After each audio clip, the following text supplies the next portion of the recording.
Hi hello ನಮಸ್ತೆ ಗೆಳೆಯರೆ, ಮಂಜು Infotech ಚಾನಲ್ಗೆ ನಿಮಗೆಲ್ಲ ಸ್ವಾಗತ. Most of the audience entertainment ವಿಷಯಕ್ಕೆ ಬಂದರೆ ಅವರು ಫಸ್ಟ್ ಪ್ರಿಫರೆನ್ಸ್ ಕೊಡೋದು ಸಿನಿಮಾಗೇನೆ. ಹೇಗೆ ಯಾವುದೋ ಒಂದು ರೆಸ್ಟೋರೆಂಟ್ನಲ್ಲಿ ಕಸ್ಟಮರ್ಗಳಿಗೆ ಇಷ್ಟ ಆಗೋ ರೀತಿ ಹೊಸ ಹೊಸ ರೆಸಿಪೀಸ್ನ ಟ್ರೈ ಮಾಡ್ತಾ ಇರ್ತಾರೋ, ಅದೇ ರೀತಿ ಸಿನಿಮಾ ಕ್ಷೇತ್ರದಲ್ಲೂ ಕೂಡ ಆಗಾಗ ಹೊಸ ಹೊಸ ಪ್ರಯೋಗಗಳು ನಡೀತಾ ಇರುತ್ತೆ. ಅದನ್ನೇ ಸಿನಿಮಾ ಭಾಷೆಯಲ್ಲಿ ಟ್ರೆಂಡ್ ಅಂತ ಕರೀತಾರೆ.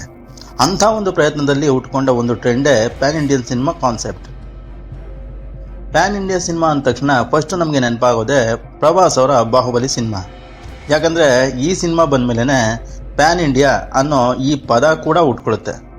ಆದರೆ ಬಾಹುಬಲಿ ಸಿನಿಮಾದಿಂದ ಈ ಪ್ಯಾನ್ ಇಂಡಿಯಾ ಕಾನ್ಸೆಪ್ಟ್ ಬಂದಿಲ್ಲ. ಈ ಕಾನ್ಸೆಪ್ಟ್ನಲ್ಲಿ 1959 ಒಂದು ಸಿನಿಮಾ ಬಂದಿದೆ. ಆ ಸಿನಿಮಾ ಯಾವುದು? ಪ್ಯಾನ್ ಇಂಡಿಯಾ ಸಿನಿಮಾ ಅಂದರೆ ಏನು? ಈ ಕಾನ್ಸೆಪ್ಟ್ನ ಯಾರು ಶುರು ಮಾಡಿದರು? ಪ್ರಸ್ತುತ ಈ ಕಾನ್ಸೆಪ್ಟ್ನ ಅಪ್ಡೇಟ್ ಏನು? ಈ ಎಲ್ಲ ವಿಷಯಗಳನ್ನ ಈ ವಿಡಿಯೋ ಮೂಲಕ ಇವತ್ತು ತಿಳ್ಕೊಳ್ಳೋಣ.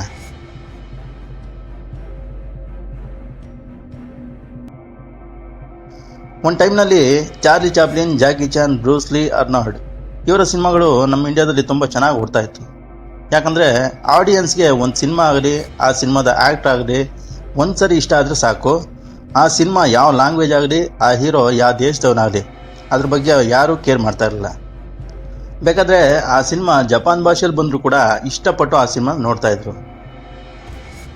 ಡೈರೆಕ್ಟರ್ ಮತ್ತು ಪ್ರೊಡ್ಯೂಸರ್ ಕೂಡ ತಮ್ಮ ಸಿನಿಮಾ ಹೆಚ್ಚೆಚ್ಚು ಜನರಿಗೆ ರೀಚ್ ಆಗಬೇಕು ಮತ್ತು ಎಲ್ರಿಗೂ ಇಷ್ಟ ಆಗಬೇಕು ಅಂತ ತಮ್ಮ ಯಾವುದಾದ್ರೂ ಸಿನಿಮಾ ಹಿಟ್ ಆದರೆ ಆ ಸಿನಿಮಾನ ಬೇರೆ ಲ್ಯಾಂಗ್ವೇಜ್ಗಳಿಗೆ ರೀಮೇಕ್ ಮಾಡ್ತಾಯಿದ್ರು ಅಥವಾ ಬೇರೆಯವರಿಗೆ ರೀಮೇಕ್ ರೈಟ್ಸ್ ಕೊಡ್ತಾಯಿದ್ರು. ಇದರಿಂದ ಎಲ್ಲ ಭಾಷೆ ಜನರಿಗೆ ಆ ಸಿನಿಮಾ ರೀಚ್ ಆಗ್ತಾ ಇತ್ತು.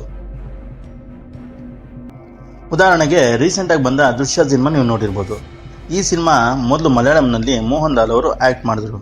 ಅದೇ ಸಿನಿಮಾನ ಕನ್ನಡದಲ್ಲಿ ರವಿಚಂದ್ರನ್ ಅವರು, ತೆಲುಗಿನಲ್ಲಿ ವೆಂಕಟೇಶ್ ಅವರು, ತಮಿಳಿನಲ್ಲಿ ಕಮಲ್ ಹಾಸನ್ ಅವರು, ಹಿಂದಿನಲ್ಲಿ ಅಜಯ್ ದೇವಗನ್ ಅವರು, ಹೀಗೆ 5 ಲ್ಯಾಂಗ್ವೇಜ್ನಲ್ಲಿ ಈ ಸಿನಿಮಾನ ರೀಮೇಕ್ ಮಾಡಲಾಯಿತು. ಇದೊಂದೇ ಸಿನಿಮಾ ಅಲ್ಲ, ಜಗ್ಗೇಶ್ ಅವರು ಆ್ಯಕ್ಟ್ ಮಾಡಿದಂಥ ಬಾಡಿಗಾರ್ಡ್ ಸಿನಿಮಾ ಕೂಡ ಫಸ್ಟು ಮಲಯಾಳಂನಲ್ಲೇ ಬಂದಿದ್ದು. ನಂತರ ಈ ಸಿನಿಮಾ ತಮಿಳಿನಲ್ಲಿ ವಿಜಯ್ ಅವರು, ಹಿಂದಿಯಲ್ಲಿ ಸಲ್ಮಾನ್ ಖಾನ್ ಅವರು, ತೆಲುಗಿನಲ್ಲಿ ವೆಂಕಟೇಶ್ ಅವರು, ನಂತರ ಕನ್ನಡದಲ್ಲಿ ಕೂಡ ರೀಮೇಕ್ ಮಾಡಲಾಯಿತು. ಇಷ್ಟೇ ಅಲ್ಲ, ಇನ್ನು ಸ್ವಲ್ಪ ಹಿಂದೆ ಹೋದರೆ 1981ರಲ್ಲಿ ಒಂದು ಸೂಪರ್ ಹಿಟ್ ಸಿನಿಮಾ 5 ಲ್ಯಾಂಗ್ವೇಜ್ಗಳಿಗೆ ರೀಮೇಕ್ ಆಗುತ್ತೆ. ಆ ಸಿನಿಮಾ ಬಂದು ವಿಜಯಕಾಂತ್ ಅವರು ಆ್ಯಕ್ಟ್ ಮಾಡಿದಂಥ ಸಿನಿಮಾ ಸಟ್ನಮ್ಮೂರು ಇರುತ್ತಾರೆ. ಈ ಸಿನಿಮಾವನ್ನು ಕನ್ನಡದಲ್ಲಿ ನ್ಯಾಯ ಎಲ್ಲಿದೆ ಅನ್ನೋ ಟೈಟಲ್ನಲ್ಲಿ ರೀಮೇಕ್ ಮಾಡಲಾಗುತ್ತೆ. ಈ ಸಿನಿಮಾದಲ್ಲಿ ನಮ್ಮ ನೆಚ್ಚಿನ ನಾಯಕ ಶಂಕರ್ ನಾಗ್ ಅವರು ಆ್ಯಕ್ಟ್ ಮಾಡ್ತಾರೆ. ಹಾಗೆ ತೆಲುಗಿನಲ್ಲಿ ಚಟ್ಟಾನಿಗೆ ಕಳ್ಳುಲೇವು, ಹಿಂದಿಯಲ್ಲಿ ಅಂಧಾ ಕಾನೂನ್, ಮಲಯಾಳಂನಲ್ಲಿ ಮಾಟುಬಿನ್ ಚಟ್ಟಂಗಳ್, ಹೀಗೆ 5 ಭಾಷೆಗಳಲ್ಲಿ ರೀಮೇಕ್ ಆಗುತ್ತೆ. ಮೇಲೆ ನಾವು ಹೇಳಿದಂಥ ಎಲ್ಲ ಸಿನಿಮಾಗಳು ಆಯಾಯ ಲ್ಯಾಂಗ್ವೇಜ್ಗಳಿಗೆ, ಆಯಾಯ ಹೀರೋಗಳಿಗೆ ಸಂಬಂಧಪಟ್ಟ ಹಾಗೆ ಅಲ್ಲಲ್ಲಿ ಚೇಂಜಸ್ ಮಾಡಿ ರೀಮೇಕ್ ಮಾಡ್ತಾ ಇದ್ರು. ಆದರೆ ಈ ಸಿನಿಮಾಗಳು ಪ್ಯಾನ್ ಇಂಡಿಯಾ ಸಿನಿಮಾಗಳ ಲಿಸ್ಟ್ನಲ್ಲಿ ಬರೋದಿಲ್ಲ. ಯಾಕಂದರೆ ಪ್ಯಾನ್ ಇಂಡಿಯಾ ಸಿನಿಮಾ ಅಂದರೆ ಒಂದು ಸಿನಿಮಾವನ್ನು ಬೇರೆ ಬೇರೆ ಲ್ಯಾಂಗ್ವೇಜ್ಗಳಿಗೆ ಡಬ್ ಮಾಡಿ ರಿಲೀಸ್ ಮಾಡುವ ಸಿನಿಮಾಗಳಾಗಿರ್ತವೆ. ಆ ನಿಟ್ಟಿನಲ್ಲಿ ನಮ್ಮ ಮೊಟ್ಟ ಮೊದಲ ಪ್ಯಾನ್ ಇಂಡಿಯಾ ಸಿನಿಮಾ ಅಂದರೆ ನಮ್ಮ ಕನ್ನಡದ ಮೇರು ನಟ ಹೊರನಟ ಡಾಕ್ಟರ್ ರಾಜ್ಕುಮಾರ್ ಅವರು ಆ್ಯಕ್ಟ್ ಮಾಡಿದಂಥ ಸಿನಿಮಾ ಮಹಿಷಾಸುರ ಮರ್ದಿನಿ.